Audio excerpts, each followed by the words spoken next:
Hi, இங்கே பாருங்கள். எப்போவுமே நம்ம இந்த ப்ளவுஸில் இந்த 3 டாட் மட்டும்தான் பிடிப்போம்.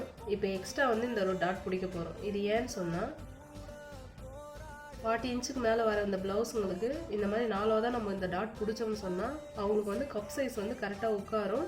அழுத்தம் கொடுத்தாலும் அந்த ஃபினிஷிங் வந்து கரெக்டாக வந்து அந்த டாட் வந்து அந்த ஷேப்பை எடுத்து காட்டும்.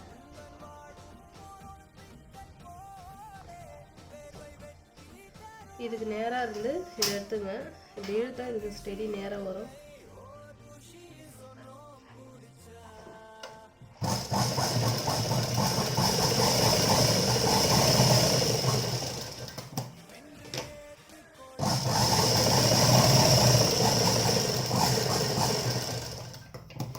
இங்கே பாருங்கள்,